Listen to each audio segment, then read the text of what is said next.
My guest today was about 6 or 7 years old when I first met her, and she would stop by Shaw High School to hang out in her mom's room after school or on teacher work days. And I watched her again and again become more, and I became more and more convinced that she was one of those kids that my mother used to call an old soul. And that's a compliment, by the way, Brendle. And, and Yeah. with her background and family contacts and family history, there was little doubt that she would either be a teacher or be in charge of something. And here she is. So welcome, Brendle, and thanks for being here today. Yes, thank you for having me. So where did you go to college, Brendle? So I started out my freshman year at Auburn University. And when I was at Auburn, I was just majoring in chemistry. I went fall, spring, and summer. And because I took organic chemistry over the summer. Labs were twice a week, and it was just a lot. I'd always wanted to be a teacher, but my parents weren't going to pay out of state for me to go and be a teacher. So I had changed, and my plan was to work in the lab for a couple of years, and then I was going to get my master's in teaching and go to teaching that route. So I had it all planned out. But while I was taking organic chemistry, I realized that there was no way I was going to work in a lab for a couple of years, that I was not going to enjoy it. It wasn't going to be my passion. So I remember I came home one weekend and I told my mom that. And then I ended up transferring to Oklahoma State University and I completed the U Teach program, which allowed me to get my bachelor's in chemistry. And then I got my teaching certificate on the side. So I don't have an actual teaching degree, which was something my mom loved Absolutely, she because would it gave love me more that. options. It does. You're exactly right. And leave it to your mom to find an unusual solution to an Yes. unusual problem. Yes. So, what was did you ever consider any other profession besides teaching? Not really. In high school, I went to Northside High School in Muskogee County, and they had a teaching as a profession pathway. And I completed that where we would get to go to veterans during the school day and do some student teaching, like observations and teaching. So it had always been my dream since I was a little girl to be a teacher. I remember I always played teacher. I had a whiteboard in my room that I would play teacher with my dolls. My mom was worried that when smart boards came around that I was going to be asking her for a smart board. So teaching was just always something that I knew I wanted to do. Well, did your dog do well on the SATs? Yes, they did, of course. That's great. So, what was your first position after college? So I graduated college in December of 2018. So that's mid school year. And so you kind of just have to take a job wherever there's an opening available. So that spring of 2019, I was at Richards Middle School and I was a special education teacher. Um, and then in February, while I was there, I got a call from Judy Witt, who is my academic advisor at the time, but she was also a former Columbus High School principal, asking if I was interested in a chemistry teaching position at Columbus High.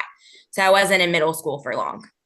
That's great. Now, Judy's working at Columbus State now? She's at Columbus State. She's the U Teach academic advisor. Good, good, good. That's great. Yes. She was assistant principal right after I left there, I think, and I knew her and her husband, Randy, Mhm.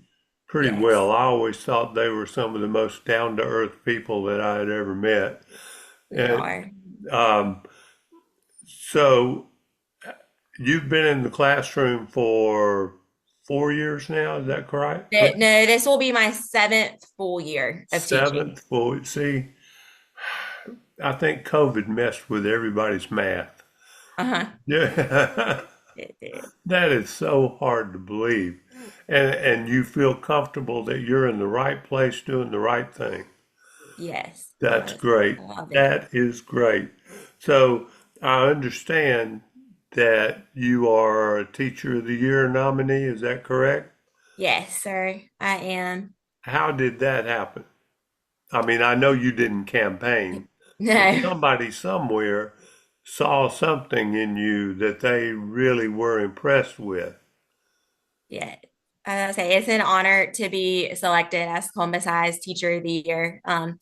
It's something that I always wanted in my teaching career. I just never thought I would get it so early on in my education. So it's been an honor to have it or to be selected. And I didn't get it on my own. I got it from other people helping me out with different things I've done at the school. So one of the things, I'm the school culture chair. And so that has me doing a lot of just different programming and different activities to get just good overall culture at the school, whether it's for students, whether it's for the teachers and the faculty. So that's been one of the things that I think has helped me stand out. It wasn't a job that I requested. I opened my binder one year at the beginning of the school year, and we have a list of all of our PLCs, and my name was listed as school culture chair. So that's been a joy to be, even though it's a lot of work. Well, congratulations on your appointment. Yes. That that happens a lot to first and second year teachers. You know that, don't you? Yes, At it least it does. wasn't coaching girls JV basketball or something That like is that. true. I'm Beta Club sponsor because I did not want to be a sideline cheer coach. That's great. So, how many students are in your classes?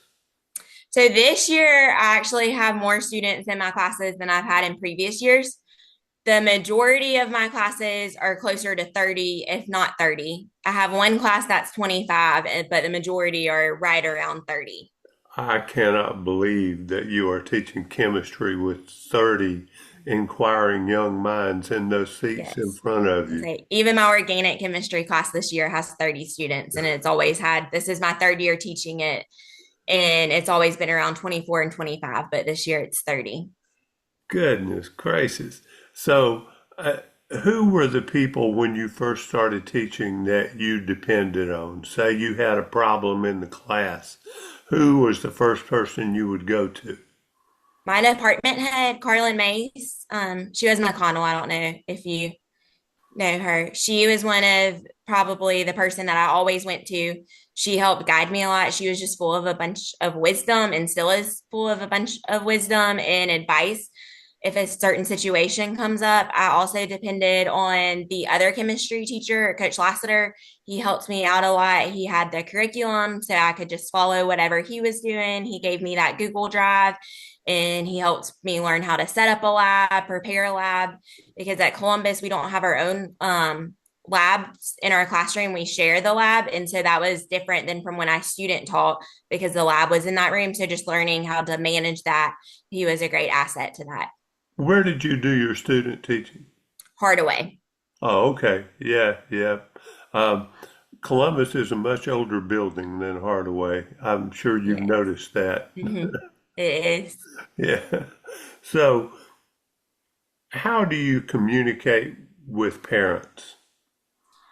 I'd say the way I majority send out communication to all parents is through Canvas with different announcements about what's going on in the class, what we're doing. And then on an individual basis, I'd say I probably contact around 10 parents a week. It's really hard to keep that constant parent communication individualized when you're teaching almost 180 kids a day.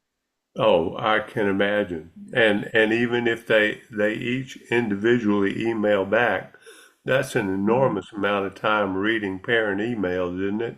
Yes. And I say And that's then been my student load feels a lot bigger this year. So it kind of feels like I'm teaching one additional class, even though I'm not, just based on the number of students I have. And so that is one thing. It's just hard. There's not enough hours in the day to do all the communication that you would like. are most of your parents communicative? Some are. For the most part, I would say our parents are really good about answering questions, responding, or they may not respond to you, but you know they've communicated whatever information to the child based on the child's response. Yep. So I would say we are very lucky in that regard because I know that doesn't happen everywhere. No, it really doesn't. And even if you did get the answers from most of the parents in other places, they wouldn't always be positive. Yes, Yeah. that's very true. Yeah, but that's generally not something you have to deal with at Columbus High, right? No, not typically. Let's see. Yeah. Normally, if you do have to reach out to a parent, they respond pretty quickly, and then whatever the situation is, normally you don't see repeats of it too. So that's a blessing. And how long did it take you to discover what 6-7 meant? That was the first day of school this school year. My seventh period mentioned that, and they said it. I had to ban it in my classroom because they kept saying it over and over again. Oh my. Yeah. I love it when kids come up with something that we don't know the answer to, and it makes them so happy Yeah. when they can put one over on, well, older people like you. Yes. I bet you're not familiar, you haven't been referred to an older person or been referred as an older person yet. Not not No. often. Do you get confused uh, by other teachers calling you a student? Sometimes my very first year teaching at Columbus High, I had two incidences where I was mistaken for a student. One was at a fire drill. And so another teacher, it was actually his last year before he retired. And he told me to go get on the grass with the rest of the students. And then as soon as he said it, he realized who I was. And he said he'd never done that before in his entire teaching career. And then he did it his very last year. That's great. So, is chemistry your favorite subject? Yeah, so I hated science until I was in high school. I had two really great science teachers. Freshman year, I had Brandy Daly, who taught me honors physical science. And then sophomore year, I had Tamara Garner, who taught me honors chemistry. And until I had both of them as teachers, I never really liked science, didn't think science was my thing. I wasn't bad at it, but it just wasn't my favorite subject. I didn't feel like I excelled in it like I did my other subjects, but both of them saw something in me that I didn't see in myself, and they encouraged me to keep going with the science. I was originally in Miss Daly's regular physical science class at Northside, and she pulled my mom and told my mom she was moving me to honors physical science, that she was not having me stay in there. And I was hesitant because I was like, I'm not good at science. I don't need to be in an honors class. But she wouldn't let me stay in her regular class. So that kind of was the key to set off my love for science and chemistry. Oh, that's great. That's a great story. I like that a lot. It reminds teachers, you and me and every other teacher, of the power that a good teacher has over the kids Yes. in their classroom. Power for good, not just evil. Right. And Mm-hmm. it's Yes. it's pretty impressive that one person can make that big a difference in the direction of your career and your life, can't it? It And can be. now you're in the same spot again. I bet you use a lot of the same techniques that you learned from her in those classes. Yes. As I say, yes, Was that's there one cool was there a thing. subject that you were not good at Um, in high school, I in meant? high school, I wouldn't say there wasn't one I wasn't good at. I'm not a history person, so I didn't enjoy history. I still don't enjoy history, but I still did fine in it. So, yes. Good, good. I I will tell you that I was not a history fan when I was in high school, but I spend more time reading history now than I do almost anything else voluntarily. Oh, wow. And the best part about doing it on your own, there are no tests at the end of the chapter. That's right. That's right. So, do does your mother come to your room very often No, just to as I visit? say, she does not. She helps me set up my classroom when I first started teaching. Um, but I think that's probably the only time she's been in my classroom. That's great. I would find it difficult to stay away from my kid's room if they were teaching. Just sort of drop in, and of course, all that would do would be to make you nervous, wouldn't Right. it? Yes. So, So, when you walked into your classroom the very first time and you saw all those bright smiling faces sitting there, all 24 or 25 of them, were you intimidated at all, or did you feel like you knew what was about to happen? I wouldn't say I was intimidated. I think part of what had helped that was in college, I was my sorority's president. And so I was already used to having 50 females look towards me for answers. So I think that kind of helped prepare me. But I don't think I was necessarily um, prepared for how many decisions I was going to have to make. And how So many I knew I was going to have to questions? make decisions, but I didn't realize that it would be probably more than 1,000 decisions in that one class period. And that's because you got 1,000 questions. Yes. Yeah. Yes. And you passed the student's test, obviously, Yes. because that's exactly what that is. When a kid comes into a classroom, the very first thing that they all unanimously decide without ever taking a poll is we're going to test this girl and find out Yeah. exactly what she can and cannot do. Yes, they do. They do that for Yeah. sure. Well, that's great. It seems like you passed their test pretty well. So, who were the mentors that you used besides your mom your first couple of years? I talked to my former chemistry teacher, Miss Garner, a lot, just to try to get different ideas on ways to teach. If I came up with something, I would run it by her and ask her how she felt about it. The science content specialist, Melissa Nemi, she was actually teaching at Richards the year before. So when I taught at Richards, I was up in her room observing for part of it. To just kind of see how she taught and how she did things. And so I would reach out to her, and she was also a big help in just figuring out like science teaching and the 5 E's and staying on track with that.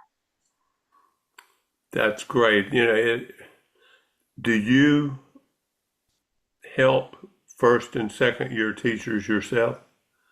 Uh, Not officially, but I'd say I do in some regards. Since I'm the school culture chair, everyone kind of sees me as the face of that. And so I'll go like the first couple of weeks, I'll go and introduce myself to all the new teachers and just kind of invite them to different things that we have going on to make sure that they feel a part of it. Because I do think that is a struggle in education now and keeping people in education, especially younger teachers. This generation, they want to feel those connections. And I don't necessarily think that's something the older generation values, or that's not something that they needed when they went into education. So it's not that they don't value it, that they just don't understand that it's something that the newer teachers want. And so I do try to do that. And so by building those relationships with them up front has helped. They'll come in, ask me questions sometimes, ask me how I've handled certain students and like situations with them. So I try to help them out as much as I can. That's great. I think there's a generational difference in the way teachers look at education when they first started. Mm-hmm. When people my age first started teaching, we were led to believe that we knew everything we were supposed to know, and we weren't really supposed to ask anybody else about how things were supposed to work. We were supposed to know that already, and that if you ask a question, you might not be as smart as you thought you were. But I'm glad to see that changing, because that was the craziest thing for us to ever think. If it hadn't been for some older teachers helping me out when I started, I'd still be trying to figure out how to call roll and do all the little housekeeping things that you have to do in order to get class started successfully. Yes. I was gonna say, I think there's so much you can learn from, even like I can learn from the newer teachers. They know different tips and tricks that they learned that they've seen worked. And so I think that's just where collaboration is very important. So now that you have 7 years experience, tell me some things that say you were queen of education for a day, what would you change? Um, Probably one of the biggest things is to encourage teachers and faculty and staff to attend students' extracurricular activities. That's something that I've noticed is kind of hard for everyone to do, but it's also so meaningful to the children.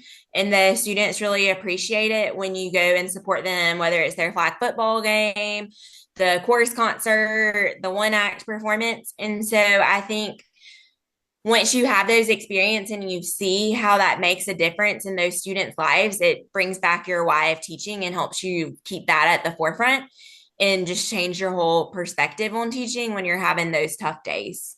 They know when somebody's there, don't they? They do. Yeah, don't think they don't notice. That's not true at all. Yes, they do notice. One of my students that graduated last year, she one of her notes that she or not in a note, and the seniors, if they're in humanities, they have to make a video about their 4 years in high school at the end, and they have to say something about someone who meant a lot to them.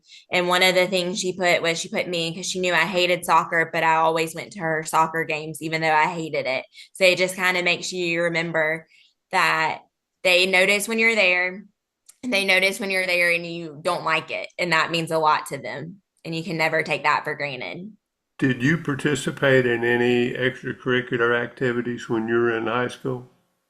Yes, I was really big in FCCLA, the Family Consumer Science Path or organization.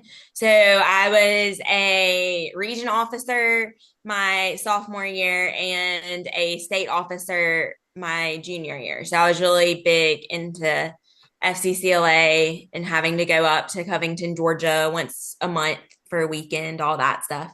Oh yeah, yeah. You know that's really a great thing that not enough people know about, I think. The FCCLA thing and Yes. and the competitions, the local and regional competitions that they're involved in are really beneficial too. I was always impressed with the public speaking aspect that Hmm. some of those kids had talents far beyond most adults that I had ever observed. Yes, it's amazing to watch. Yeah. So, uh,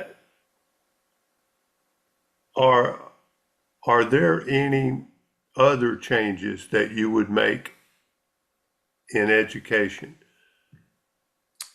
Boy, that's a broad topic, isn't Um, it?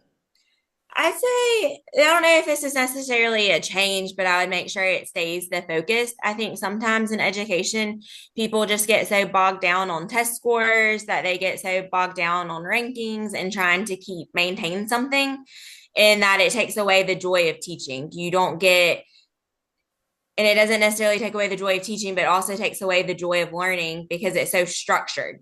And so the flexibility there gets taken away. And so I would say just don't make it so structured. Be able to be flexible in what you're teaching, how you're teaching it, be able to give the time to actually teach the content that needs because you're so bogged down by GMAS test dates, AP test dates that it can make it difficult and take those aspects out of it. You're exactly right.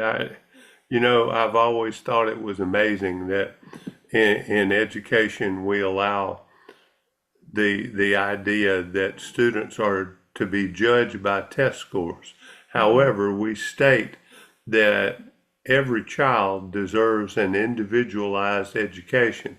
Well, we individualize their education by making sure they all learn the same thing at the same time in the same way.